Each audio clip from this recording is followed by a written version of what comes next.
नमस्कार, आप देख रहे हैं न्यूज़ बिहार लाइव। सारण जिले के ईसुपुर थाना को सोशल मीडिया प्लेटफॉर्म पर वायरल हो रही एक वीडियो प्राप्त हुआ जिसमें एक युवक को देसी कट्टा अपने हाथों से महिला नर्तकी को पकड़ रहा था, पैसा दे रहा है। सिंधु नदी जल समझौते में पीएम मोदी ने पाक को घेरा, बोले अभी तो मैंने कुछ किया ही नहीं है, पड़ोसी देश के पसीने छूटने लगे। इस बार कैमरों के पूरी व्यवस्था रखी ताकि कोई सबूत ना मांगे, मुस्कान के साथ बोले पीएम मोदी। 3 टुकड़े मान ली होती सरदार पटेल की बात तो नहीं होता पहलगाम अटैक, गुजरात में बोले पीएम मोदी।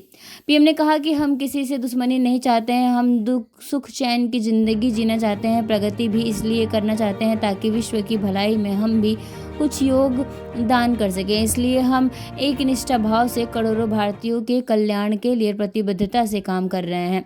हमें अपने ब्रांड पर, मेड इन इंडिया पर गर्व होना चाहिए। गुजरात में पीएम मोदी ने भरी हुंकार। पीएम मोदी ने गुजरात में एक कार्यक्रम के दौरान कहा कि हम अपनी ज़रूरतों की ज़्यादातर चीज़ों के लिए दूसरे देशों पर निर्भर रहे हैं, पर ये चीज़ें अब देश में ही उपलब्ध हैं। हमारी ज़रूरतें 90% से अधिक और अच्छी चीज़ें देश में ही उपलब्ध हैं, हमें उनका इस्तेमाल करना चाहिए। कार्यक्रम के दौरान पीएम मोदी ने कहा कि मुझे याद है कि हमने 6 से 5वें स्थान पर पहुंचने का जश्न मनाया था। यह क्षण विशेष रूप से महत्वपूर्ण था क्योंकि हमने उस देश को पीछे छोड़ दिया जिसने 250 वर्षों तक हम पर शासन किया। अब जब हम चौथे स्थान पर पहुंच गए हैं तो तीसरे सबसे बड़ी अर्थव्यवस्था बनाने का दबाव बढ़ रहा है। पीएम मोदी ने कहा कि 2014 में 26 मई को मुझे पहली बार देश के प्रधानमंत्री के रूप में शपथ लेने का अवसर मिला। उस समय भारत की अर्थव्यवस्था दुनिया में 11वें स्थान पर थी। इस दौरान हमने कोरोना से लड़ाई लड़ी, पड़ोसियों से भी मुसीबतें झेली, प्राकृतिक आपदा भी झेली। उसके बावजूद इतने कम समय में हम 11वें नंबर से अर्थव्यवस्था से चौथे नंबर की अर्थव्यवस्था बनने में कामयाब रहे। पंडित नेहरू के पुण्यतिथि पर पीएम मोदी ने श्रद्धांजलि। कांग्रेस ने बताया कि आधुनिक भारत का निर्माता प्रथम प्रधानमंत्री पंडित जवाहरलाल नेहरू की पुण्यतिथि है। इसके मौके पर राहुल गांधी ने सोशल मीडिया पर साझा एक पोस्ट में लिखा कि सशक्त और समावेशी भारत का सपना लिए नेहरू जी ने अपने दूरदर्शी नेतृत्व से स्वतंत्र भारत की मजबूत नींव रखी। सामाजिक न्याय, आधुनिकता, शिक्षा, संविधान और लोकतंत्र की स्थापना में योगदान अमूल्य है। हिंद के जवाहर की विरासत और उनके आदर्श सदैव हमारा मार्गदर्शन करते रहेंगे। बहुत करीब ही दोनों देश, बाकी आप जानते हैं, चीन का नाम लेकर जयशंकर ने खोली पाक की पोल। बीएसएफ के फॉरवर्ड पोस्ट का नाम सिंधु रखने का प्रस्ताव, अफसर बोले सांबा की इस पोस्ट पर महिला सैनिकों ने पाकिस्तानी हमले का डटकर मुकाबला किया। हमें सतर्क रहना होगा। प्रेस कॉन्फ्रेंस में बीएसएफ ने कहा, ऑपरेशन सिंदूर के बाद फिर घुसपैठ की तैयारी में आतंकी। देश के में कोरोना से लगभग 11 की मौत, 1047 एक्टिव केस। महाराष्ट्र में सबसे ज़्यादा 5 मौतें, एक हफ्ते में 787 नए मामले सामने आए हैं। यौन शोषण में बड़ी ब्रिजभूषण का अयोध्या में स्वागत, कहा जो मेरा विरोध करेगा भगवान उसे दंड देंगे क्योंकि मैं हनुमान जी का भक्त हूँ। अमृतसर में ब्लास्ट, एक की मौत, बम उठाने आए व्यक्ति के चित्रे उड़, बम्बर क्लास और पाकिस्तानी एजेंसियों पर शक, डीआईजी बोले आतंकी घटना।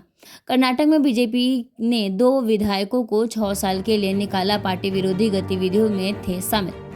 4 आईएसआई एजेंटों से की बात, ज्योति के पास मिला 12 टीवी डेटा, सबूतों का पहाड़ा खंगाल रही पुलिस।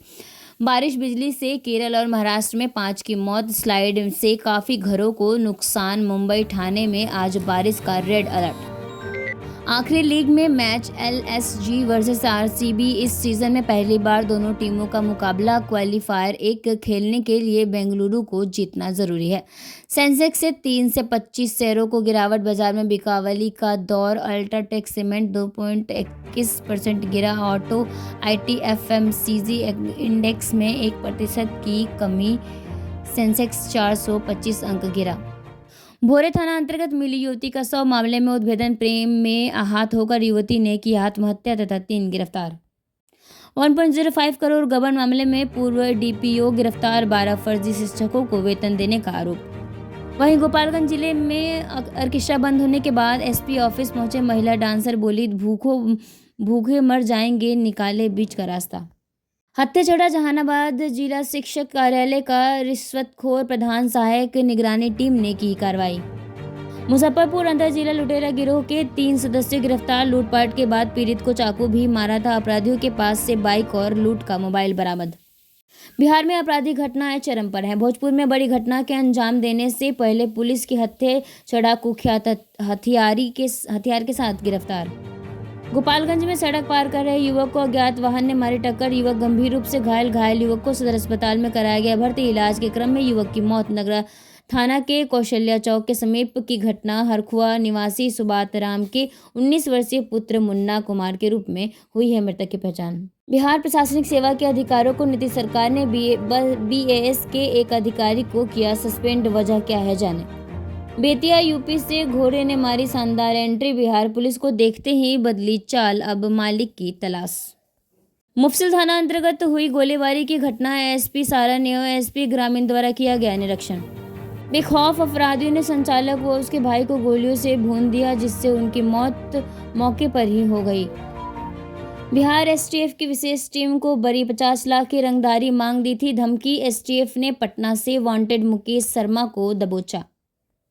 मुकेश शर्मा को दीघा थाना क्षेत्र से छापेमारी कर गिरफ्तार किया है। मिली जानकारी के मुताबिक उक्त अपराधी द्वारा दीघा निवासी मरीन कैप्टन इमरान अली से 50 लाख रुपए की रंगदारी की मांग की गई थी और पैसा नहीं देने पर अंजाम भुगतने की धमकी दी गई थी।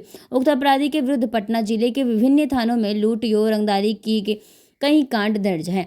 वहीं सारण जिला के ईश्वरपुर थाना को सोशल मीडिया प्लेटफॉर्म पर वायरल हो रही एक वीडियो प्राप्त हुई, जिसमें एक युवक को देसी कट्टा अपने हाथ से महिला नर्तकी पकड़ रहा था पैसे दे रहा था। वायरल वीडियो में दिख रहे युवक की पहचान स्थानीय महिला चौकीदार गुप्त रूप से किया गया तो ज्ञात हुआ कि दिनांक 21/5/25 को एक तिलक समारोह में ऑर्केस्ट्रा प्रोग्राम हो रहा था। उसी प्रोग्राम में अभिषेक कुमार पिता उमेश राय स्वर्गीय नवादा थाना ईश्वरपुर जिला सारण द्वारा अपने हाथ में लिए 2 देसी कट्टा महिला नर्तकी को पकड़ रहा है। यो नर्तकी के हाथ में पैसा दे रहा है। इस संदर्भ में ईश्वरपुर थाना कांड संख्या 104/25 दर्ज किया गया है। अभियुक्त की गिरफ्तारी हेतु छापेमारी की जा रही है।